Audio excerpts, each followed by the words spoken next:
Hi, everyone. Judge Andrew Napolitano here for Judging Freedom. Today is Tuesday, April 30th, 2024. Lieutenant Colonel Karen Kwiatkowski joins us now. Colonel Kwiatkowski, it was a pleasure, my dear friend. Thank you. If the Israeli Defense Forces invade Rafah and slaughter another 30 or 35,000 people, who or what will stop them? What will happen? I don't know what more can happen. It seems like Israel owns our Congress completely. So our government is not going to change its policy no matter what. I don't see them having even the power to do it. And I think Netanyahu realizes that, he knows that he doesn't have to do what the U.S. wants. We're not going to cut off weapons supplies. We are invested heavily in the Israeli government, and so we're gonna be there for them. Now, the global reaction is going to be such that I think Israel will be greatly hurt by it, but I don't see that saves lives. The only global reaction we've seen is from that approaches a moral view of this is from the Norway foreign minister yesterday at the World Economic Summit. So Tony Blinken is not, you'll get a kick out of this, is not on the stage when he says it, but we believe he's in the audience. Cut number 7. Listen to this. We are now living in the time of a deep crisis of the credibility of the institutions that we have.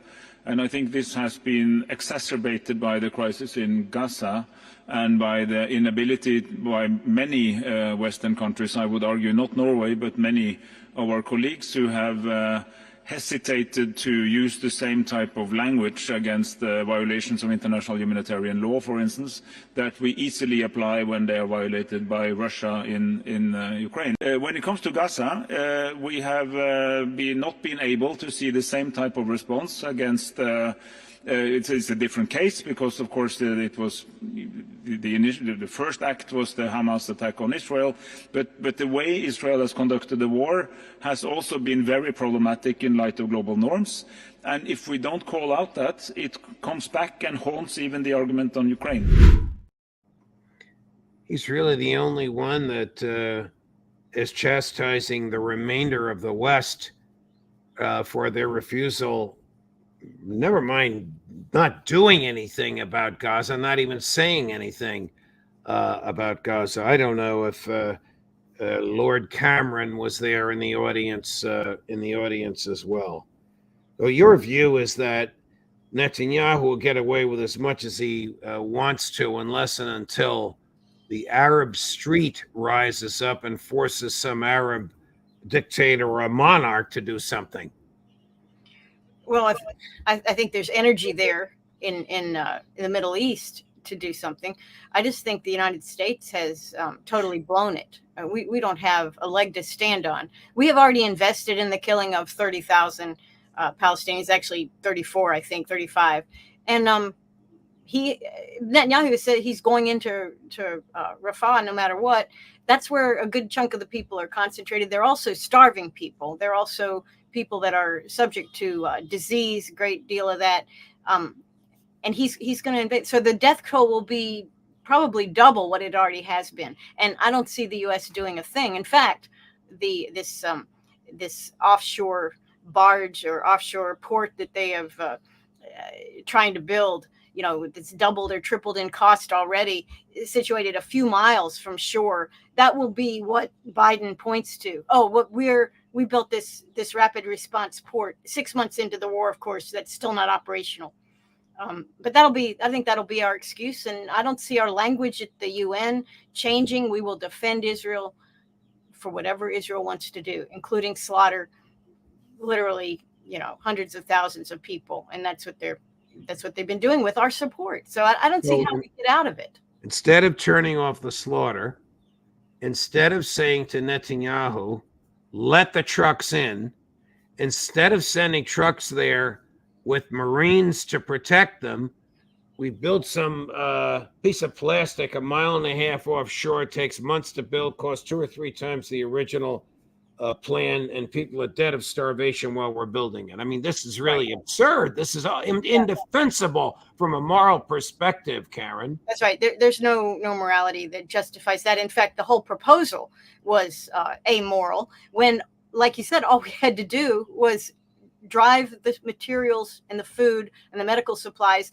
into Gaza from all sides, from the Israeli side, from the Egyptian side, from, well, I guess you could call the Israeli side to the east, but from the northeast and the south, we could have entered Gaza with food, medicine, and a sense of order, some help for the people that need it. And, we didn't do that because Israel didn't want us to do that, but we could have done that. We could have defended ourselves. We could have put our foot down and said, this is what we're doing, Israel, you must stop. And of course, it goes hand in hand with stopping the weapons flow to Israel. And we're not willing to do any of that because our government doesn't care about tens of thousands of dead people. They don't care about it. They do not care about it. And that is because they are amoral. They aren't even in touch with the least amount of ethics. Should the International Criminal Court indict Prime Minister Netanyahu, something he claims he's afraid is about to happen? Of course, they should have done it from the beginning. I mean, it should have been led up to by UN Security Council resolutions that condemned this from the very beginning. And every one of those that was tried, every ceasefire resolution that was put forth, all of these were rejected. They were vetoed by the United States, watered down, ruined. We flew top cover for Netanyahu in this slaughter. We have been part and parcel to it from day one. And, I just, when I think of the Palestinians and what's happened to the land in Gaza and the people there and the hopes that they might have for a future in Gaza, it's very upsetting.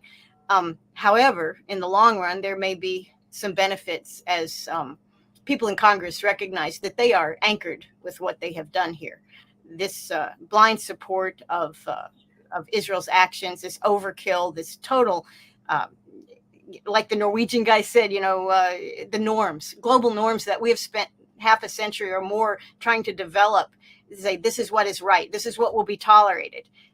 We're violating those openly. And so we can hope maybe that not just the parties, but the congressmen and the people in America turn away from that. We recognize that it's very wrong. I think, in fact, if you ask Americans, yeah, they support Israel, but if you ask them, is it okay to slaughter thousands of people and, men, women, and children, and to destroy their property and take it over, is that right? No. And if they find out, most Americans don't know, if they find out how Gaza was handled for the past 20 or 30 years, basically, people have said an open apartheid camp, but, where all food was controlled and concrete was limited and periodically bombed and attacked by Israel. When you put all that together, there's no American that agrees with this. Only Zionist Jews agree with this. Okay. And there's not many of those, honestly, in the United States. Unfortunately, the ones that hold political power. Gaza was labeled an open air concentration camp by an Israeli general.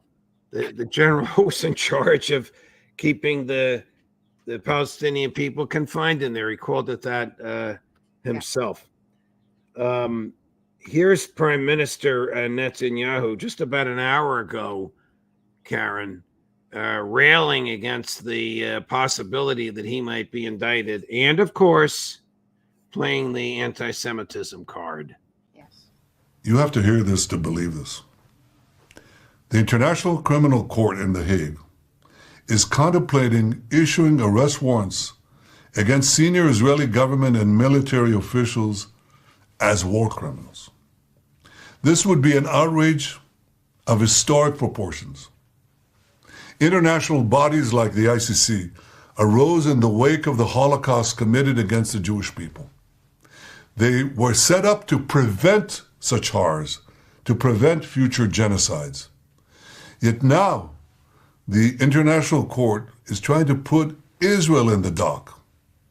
It's trying to put us in the dock as we defend ourselves against genocidal terrorists and regimes, Iran, of course, that openly works to destroy the one and only Jewish state. Branding Israel's leaders and soldiers as war criminals will pour jet fuel on the fires of anti-Semitism, those fires that are already raging on the campuses of America and across capitals around the world. Well, there he is, alluding to his condemnation last week of the freedom of speech on college campuses. The ICC is a strange bird. Israel didn't sign the treaty. The United States didn't sign it. Ukraine didn't. Russia didn't. China didn't. North Korea didn't. But when they indicted Vladimir Putin, the United States helped them out with all the evidence they could muster. Now, of course, the United States wants to have nothing to do with this other than to put pressure on the prosecutors not to indict Netanyahu. What are your thoughts, Karen? Well, Netanyahu, as usual, when he speaks English, he is directing his language to the Congress and the U.S. Policymakers. I don't think most Americans are watching it or they care. He is addressing our state, and he is addressing our state from the Zionist state. And he says us, the Jewish people. But he's not speaking for the Jewish people. He is speaking for the Zionist state, which as a concept has a flaw in it, okay? Because they consider themselves a democracy, but it's very dangerous to be a religious democracy, because what happens if other people live there? What happens if the numbers change? I mean, this is an American concern as well. I mean, why are we worried about immigration? Well, we look at demographics in this country. We tie those demographics to politics in this country. And people have concerns. Some are very positive. They think this is a good change. Others say, hey, I'm not so sure. In Israel, they have the same problem. But as a religious state, the state itself must have a majority of Jewish voters, and they must be unified in many cases. The Jewish voters vote different ways. They have a great many parties. They have left-wing parties and right-wing parties. War helps push all those parties together, all the Jewish parties, which is good for Netanyahu, and it's good for the Zionist state. So he's speaking for a state, not for the people. When he says us, I think he's lying. I don't know who the us is that he's talking about. When he talks about a second Holocaust or that anti-Semitism is on the rise, it's anti-Zionism that is concerning him.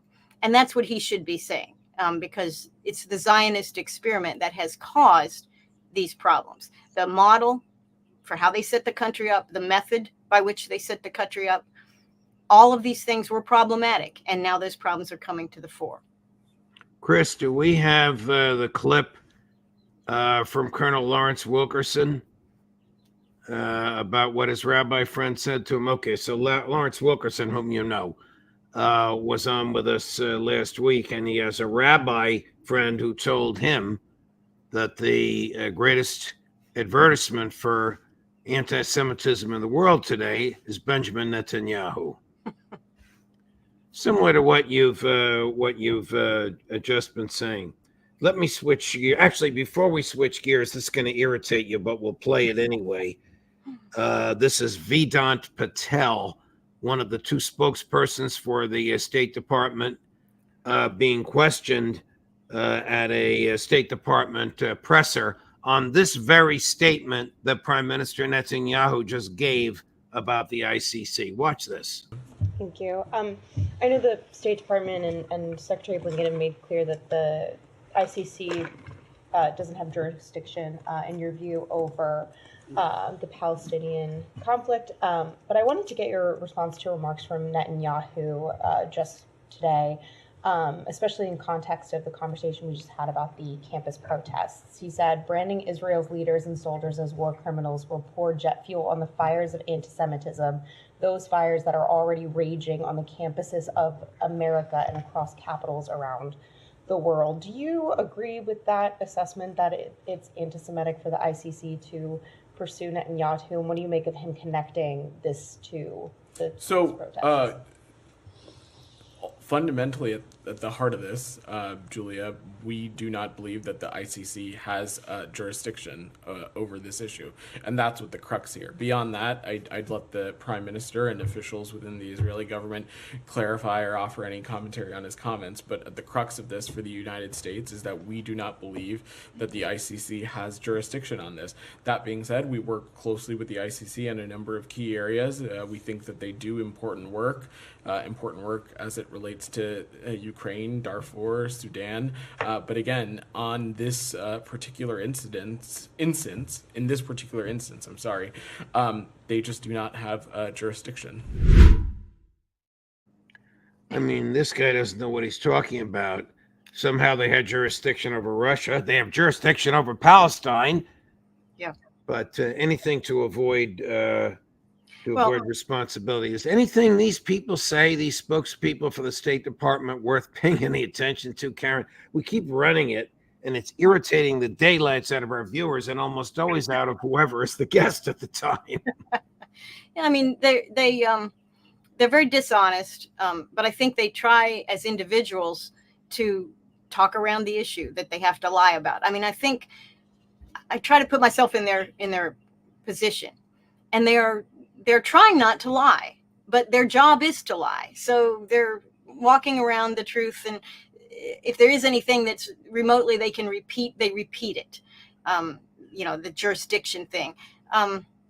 It's nonsense, really. And I think, maybe 20, maybe 30 or 40 years ago, what the United States spokesman or the United States government said meant something to other countries, other people. And today it means nothing. So he is saying nothing, but whatever he says means nothing anyway. So we are not the drivers here. We are the suppliers. The United States is the weapons supplier, and we fly UN top cover for Israel. But other than that's who we are to the rest of the world. We do not have the soft power that I think this spokesman and others were brought up believing that the United States had. We don't have that soft power anymore.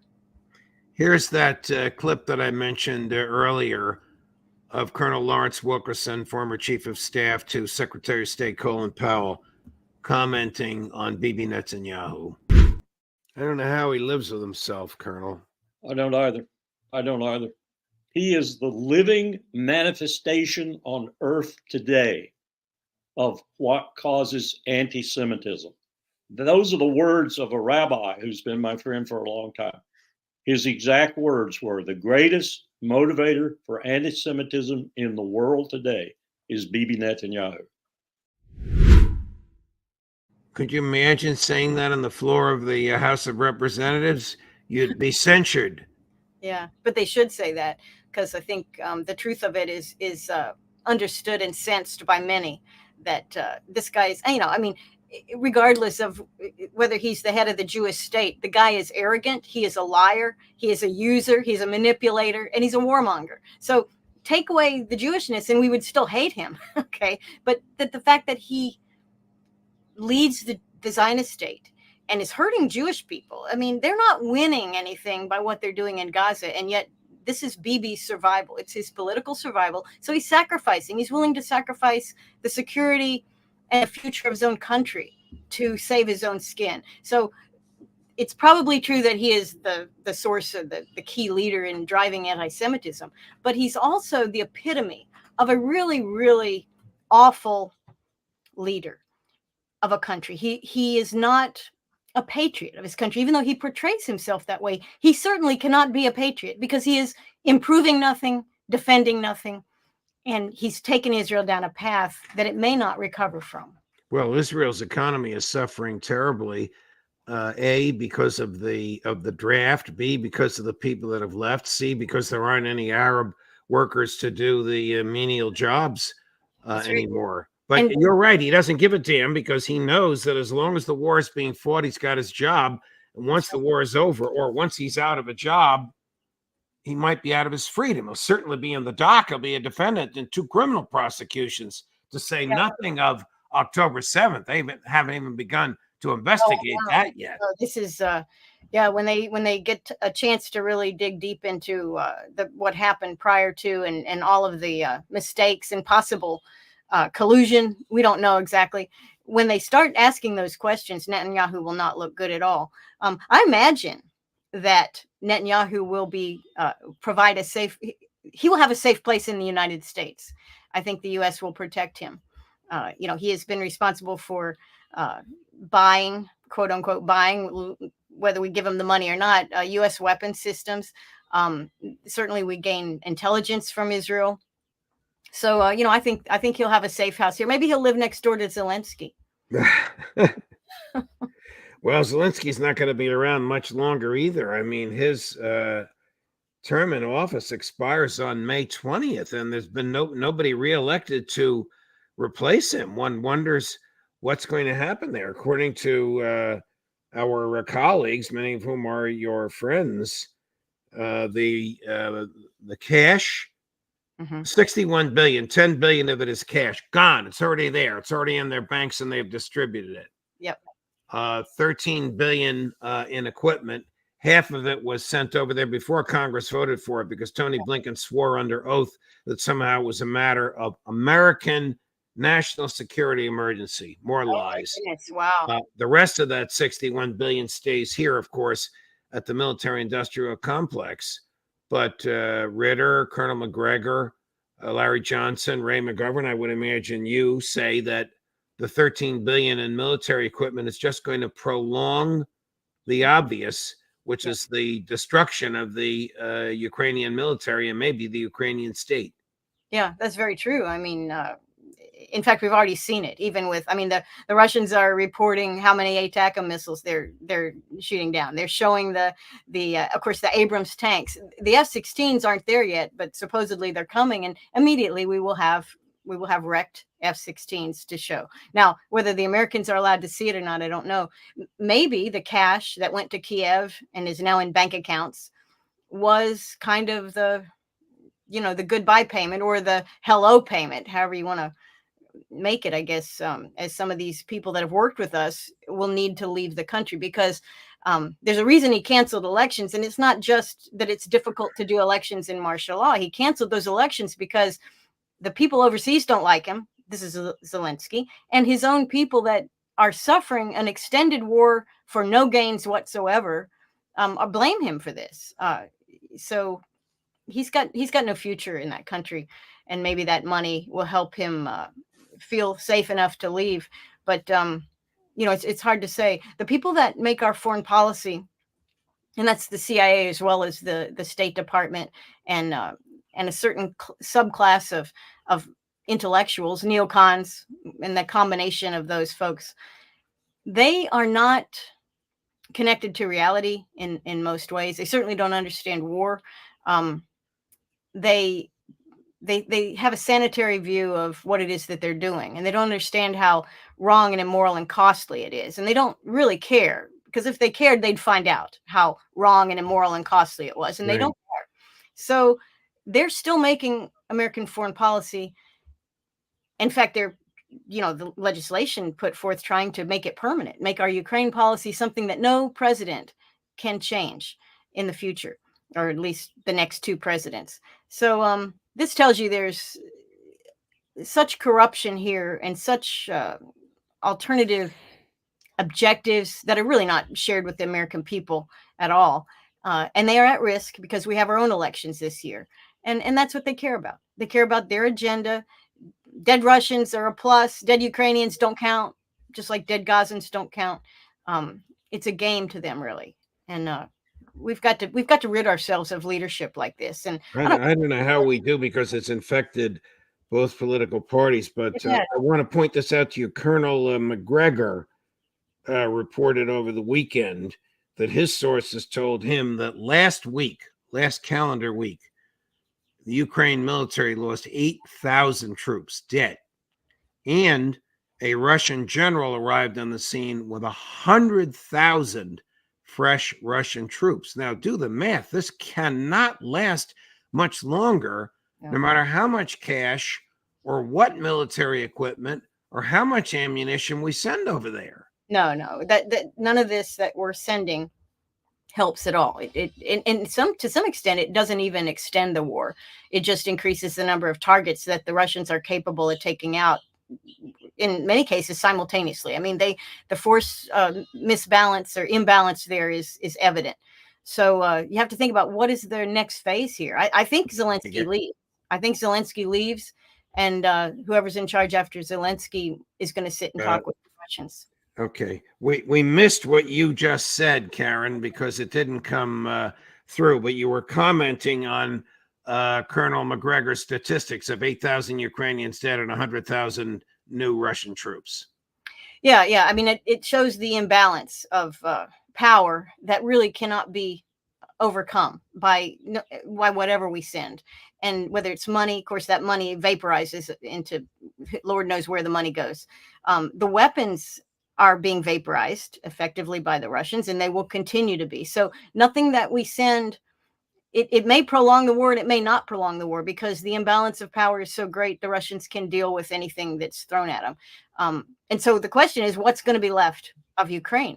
At what point will the demilitarization zone, where will it start? Where will it end? At what part will be Russian?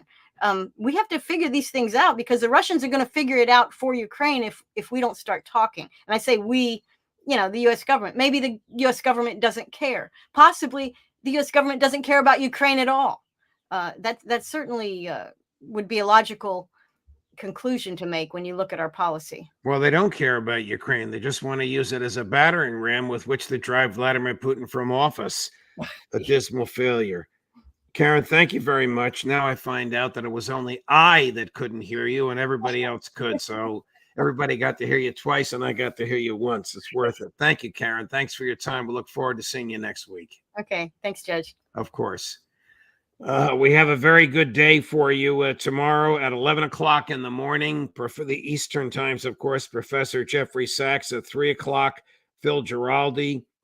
And then back to back at 4 o'clock, Aaron Mattei, and at 5 o'clock, Max Blumenthal. Wow, looking forward to that. Judge Napolitano for Judging Freedom.